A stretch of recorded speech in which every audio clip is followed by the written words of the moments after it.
Salut les amis et salut les amis.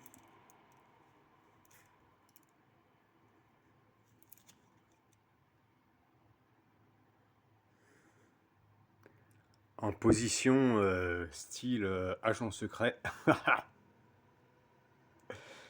Petite ouverture discrète qui donne en fait sur ma rue, juste devant chez moi. Donc oui, effectivement, je suis au rez-de-chaussée.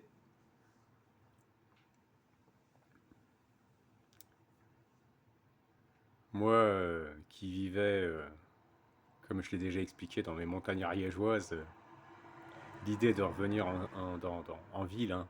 Mais bon, c'est vraiment une petite ville. Et au rez-de-chaussée, au départ, me faisait un peu peur, mais j'ai écouté mon intuition et finalement, c'est pas pire. Contrairement à ce qu'on peut croire, que vous soyez au 29e étage, au 17e sous-sol, en rez-de-chaussée ou en montagne, quand ils ont décidé d'eux,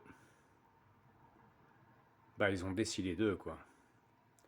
Donc c'est juste pour vous donner un ordre d'idée du passage qu'il y a devant chez moi. Il est 15h22, mardi 3 février. Voilà. Euh, Juste pour vous dire que voilà, cette rue-là, elle n'est pas des plus, voilà, c'est pas du tout une rue commerçante. Alors c'est vrai qu'on a la gare un petit peu plus loin, à environ 400-500 mètres de chez moi, mais en règle générale, voilà, tout ce qui va être matin et après-midi en dehors des heures communément, voilà, connues pour être active en matière de circulation, les gens qui vont et qui reviennent du travail, c'est censé être vachement calme, quoi. Vous allez voir quelqu'un qui balade son chien, vous allez voir un vélo, et voilà. Et là, vous pouvez voir en fait la récurrence des passages de véhicules. Voilà. Et ça, c'est sans arrêt en fait du matin au soir, et parfois plus, c'est-à-dire que dès lors que je vais avoir un symptôme qui va être assez prononcé de manière générale, bon bah là ça se donne à cœur joie, ça s'en donne à cœur joie, ça se multiplie très très vite en fait. Je vois une multiplication phénoménale Alors ça c'est vraiment typique en général d'un symptôme que je vais avoir et voilà, qui va être maintenu ou qui va être amplifié et qui va pouvoir se répercuter dans d'autres symptômes, créer d'autres symptômes, etc., etc. Ça je l'ai déjà expliqué. Et puis, effectivement, il y a eu quand même une accélération, je l'ai déjà dit dans une autre vidéo, il y a à peu près un mois et demi maintenant de ça, voilà, il y a une grosse une accélération à temps complet voilà, de ce programme. Bon, voilà, on sait maintenant. Mais voilà, donc une rue qui est particulièrement calme, pas vraiment de raison en fait à ce qu'elle soit empruntée au temps en fait, puisqu'elle ne, elle fait effectivement la jonction, hein, parce que plus loin en fait, si je prends vers la gauche, c'est-à-dire vers là-bas, c'est vraiment quasiment exclusivement des petites routes avec pavillonnaires, etc. C'est très calme, c'est assez vert. Il faut faire quand même plusieurs kilomètres avant de retomber sur une ville, quoi, hein. Et c'est pas une, il n'y a pas de départemental, pas de national, pas voilà. Donc c'est des routes, on va dire, pas de campagne, mais vous m'aurez compris. Pas de magasin non plus à proximité. Et puis effectivement, par là-bas, sur la gauche, ce qui se situe sur ma gauche, il y a la gare. Effectivement, après, ça va donner sur une départementale, un petit peu plus loin, qui est quand même pas mal empruntée. Mais cette voie-là, en fait, n'a pas vraiment de raison d'être empruntée, à part pour les gens qui sont résidents un peu plus loin, là-bas, sur la gauche. Voilà. Alors, ce qui est, je dirais presque dommage, parce que c'est vrai que quand il fait beau comme ça, c'est une belle journée aujourd'hui, pour un mois de janvier. Quand il fait beau comme ça, en règle générale, on voit pas mal de piétons, de cyclistes, et parfois on voit même On en voit même, mais rarement quand j'ai le volet semi-ouvert comme ça. On voit des gens qui s'arrêtent en fait pile poil, boum, en face, qui regardent leur téléphone portable comme d'habitude, hein. Des fois, ils sont en couple, et ils s'arrêtent avec leur chien, ou ils font semblant entre deux couples, et ils se croisent pile poil devant chez moi, puis ça discute, blablabla, blablabla. Bon, vous connaissez le principe. Enfin, un des multiples principes. Mais voilà, donc là, le truc, c'était juste que j'en profitais pour la première fois, en fait, pour montrer cette circulation également qu'il y a devant chez moi. Voilà. Enfin, devant chez moi, en tout cas dans ma rue. Je l'avais déjà dit dans une précédente vidéo, au début en fait de mon ciblage. Au début de mon ciblage, j'étais vraiment, voilà. Vous voyez un peu comment ça passe. Au début de mon ciblage, en fait, je culpabilisais à un moment donné, parmi plein d'autres choses, parce que je me disais, mais partout où je vais, je ramène de la pollution avec moi, quoi. C'est-à-dire que partout où j'allais, je voyais un nombre de véhicules de fous, puis bah moi ça m'impactait psychologiquement. Je me disais, mais en fait, je me rends compte que partout où je vais, il y a une multitude de voitures qui me suivent.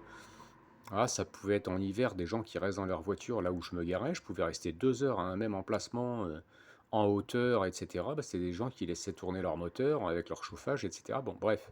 Tout ça pour vous dire en fait que je me disais, mais mince, en fait, il y avait cet aspect-là, et puis il y avait aussi le fait que je faisais vachement bien marcher les commerces, parce que partout où j'allais, dans toutes les boutiques où j'allais, j'avais très rapidement en fait 15, 20, 30, 50 personnes qui pouvaient rentrer selon la taille du magasin. En fait, il pouvait y avoir trois clampins dans le magasin quand je rentrais, et puis quelques minutes après, il y avait 30 personnes. Ça pouvait être une petite boutique, ou ça pouvait être une plus grande boutique. Ça pouvait même être chez le coiffeur, hein. J'arrivais chez le coiffeur, il y avait une personne devant moi. Enfin, 4 minutes après, il y avait 5 personnes qui étaient rentrées, quoi. Donc, 5-6 personnes. Je ramenais en fait du monde partout où j'allais. Et dans les magasins alimentaires, ou même ça pouvait être une librairie ou autre, bah, c'est les gens qui vont acheter un stylo, ils vont acheter un paquet de post-it, ils vont acheter, je sais pas moi, une barquette de raisin. Enfin bon, tout ça pour vous dire que il y avait cet aspect, en tout cas, dans un premier temps, de culpabilité lié au fait de ramener autant de pollution en fait partout où j'allais, quoi. Ça, c'est pas leur souci à eux. Et là, vous voyez, quand ça tourne comme ça avec un nombre récurrent de véhicules, alors évidemment, tous ne font pas partie de ce jeu dont je parle, hein. Mais il faut compter qu'il y a, je vous dirais, de tout ce qu'on voit là, il y en a à peine 10 à 15% qui vont passer parce qu'ils doivent passer par là, quoi. Pour le reste, en fait, ça n'arrête pas de tourner. Ça tourne, ça tourne, ça tourne en permanence. C'est énormément, énormément, enfin un nombre inconcevable de véhicules différents, donc forcément de personnes différentes. Et encore une fois, je le montre, et puis je le dénonce en permanence, ce dont personne ne parle encore à ce jour, de ce jeu particulièrement machiavélique, hein, que les vilains ont réussi à créer. Je ne sais pas exactement comment ce truc se maintient sans que ça sorte. Je ne sais pas comment en fait un nombre de personnes aussi hallucinant peut participer sans que l'information aujourd'hui n'ait plus percée, mais comme je le disais à une amie ciblée il n'y a pas de temps, il est impossible, mais vraiment impossible à l'échelle où je le vois, que c'est impossible que ça ne sorte pas à un moment donné. D'ailleurs, vous verrez, hein, le jour où ça sortira, si toutefois je suis encore parmi vous, je serai le premier à vous dire, voilà, je vous l'avais dit. Et donc voilà, c'est bien des gens qui ne sont pas là que pour... surtout que j'ai majoritairement mes volets fermés, ils ne sont pas là pour se montrer. Ils sont là vraiment pour quelque chose, pour chercher quelque chose. Et ce ne sont pas que des étudiants en renseignement qui apprennent les méthodes de harcèlement, ou, voilà, ou les méthodes de traque, ou les méthodes je sais pas moi, de- de tout ce qui est manipulation d'ondes électromagnétiques ou ce genre de choses. Voilà, ça n'est pas que ça. Là, on a affaire à des gens qui ont un intérêt particulier à tourner, à passer des heures et des heures dans leur voiture, hein. Voilà. Et qui, pour beaucoup d'entre eux, font ça à longueur de journée maintenant, c'est à temps complet. Quand on fait ça à temps complet, qu'on a totalement arrêté son activité professionnelle, pour certains, hein, c'est ça, hein, bah, posez-vous la question. Moi, dans mon boulot, par exemple, j'ai appris, parce que je suis revenu sur le même site que j'occupais il y a plusieurs années en arrière. J'étais sur un site, voilà, et je suis revenu l'équivalent de 5 ans après, ouais, à peu près, sur le même site. Et j'ai appris qu'un des collègues qui était parmi nous s'était arrêté. Il se trouve que c'était le seul collègue que j'avais qui participait très activement en fait et j'ai présumé en fait que bah, lui a réussi à percer dans ce domaine-là et puis ben en vie tout simplement. D'ailleurs, il y a une question à se poser depuis le Covid. Alors, peut-être qu'il cache effectivement le nombre de morts ou quoi que ce soit, mais depuis le Covid, et ça c'est quand même surprenant, c'est qu'il y a eu un avant et un après en matière du monde du travail. C'est-à-dire qu'avant c'était plutôt difficile de trouver un job, et du jour au lendemain, en fait, après le Covid, dans tous les secteurs d'activité, ils sont en recherche de monde. Et c'est même la pénurie dans beaucoup de secteurs. Notamment tout ce qui va être emploi saisonnier, ils sont en pénurie sévère, restauration, enfin, comme je vous le dis, dans tous les secteurs d'activité, ils sont en pénurie de personnel. Pourtant, on perd 1200 emplois industriels par jour. C'est une information que vous pouvez vérifier, hein. On perd par jour 1200 emplois industriels depuis l'Europe, depuis les délocalisations, depuis l'interdiction de prélever quelques montants que ce soit pour tout ce qui est mouvement de capitaux important de la France vers l'étranger, etc., etc. Donc tout ce qui est en fait dans le traité européen. Et donc on perd 1200 emplois industriels par jour et malgré tout, il y a des gens en fait qui se sont vraisemblablement arrêtés de travailler, qui ne travaillent plus. Alors bon, vous allez me dire, il y a des minima sociaux, il y a des, voilà, il y a des aides, etc., chômage, ce que vous voulez, mais tout ça, ça dure un temps. Et puis les minima sociaux, personne ne peut vivre aujourd'hui avec, ou du moins vivre, je veux dire, vous m'avez compris quoi, peut habiter dans un endroit décent, se nourrir convenablement et avoir une vie, je dirais, un minimum, un strict minimum équilibré. C'est impossible avec un RSA ou avec voilà, ce type de revenu. Donc moi, c'est quelque chose que j'ai pu observer depuis des années et des années. Le fait qu'il y ait des équipes en fait qui soient systématiquement les mêmes types d'équipes en fait qui tournent en groupe et en plus on les voit hein, de temps en temps, ils savent pas qu'on les regarde parce que moi j'ai passé mon temps à ça, hein. Et autant ils peuvent être, voilà, genre, il y en a un, il a son caddie, centre commercial, l'autre il est tout le temps sur le parking, l'autre il est, mettons, c'est l'agent de sécurité, l'autre ça va être... Et au bout d'un moment, bah, en fait, ils se retrouvent à trois quatre, ils commencent à se parler pendant 1 ou 2 minutes, puis hop, voilà, chacun s'en va, fait son truc, et l'autre il retourne avec son caddie dans la partie magasin intérieur, là où il y a les rayons, etc. L'autre, agent de sécu, il retourne à son poste. L'autre, il tourne sur le parking, il fait semblant qu'il téléphone, etc., etc. Donc ça, en fait, c'est des équipes qui tournent quasiment en permanence. Donc il doit y en avoir hein, un nombre de ciblés important, qui tournent en permanence, en fait, autour des centres commerciaux. D'autres, leur secteur d'activité, ça va être tout ce qui est ville et véhiculé. Véhiculé en ville, donc ça peut être cyclomoteur, voiture, vélo, ce que vous voulez, mais en fait, ça va être citadin. D'autres, ça va être sur les voies express. Tout ce qui est national, départemental. D'autres, ça va être les autoroutes. Ils sont professionnels de tout ce qui est autoroute et aire d'autoroute, hein. Voilà. Et donc, en fait, partout où vous allez aller, d'autres, c'est les aéroports. D'autres, c'est les équipes, en fait, qui vont être particulièrement...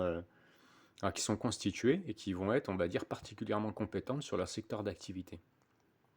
C'est pas les mêmes personnes qui vont vous suivre en fait sur des distances de 100 km et c'est ce qui explique en fait que partout où j'allais, partout en fait, c'était systématique. J'avais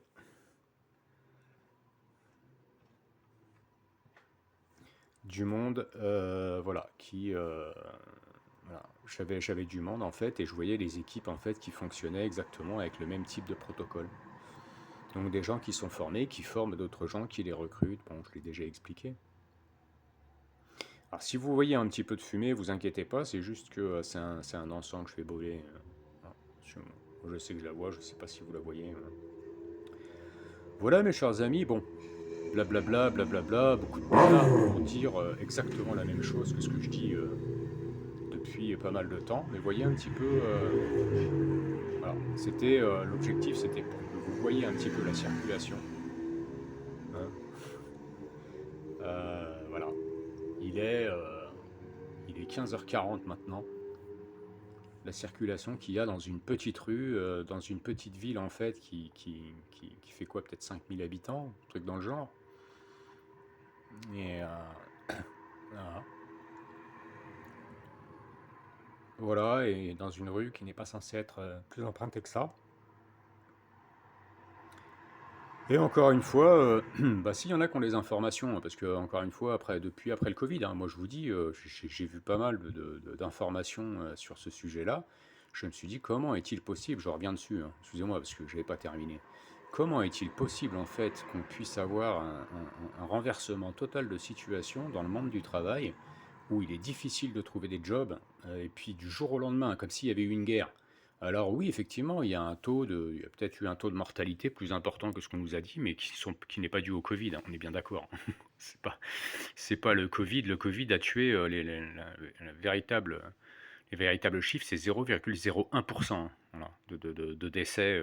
Voilà. Donc ça ne dépasse pas en fait tout ce qui a été grippe saisonnière ou autre, hein, voilà.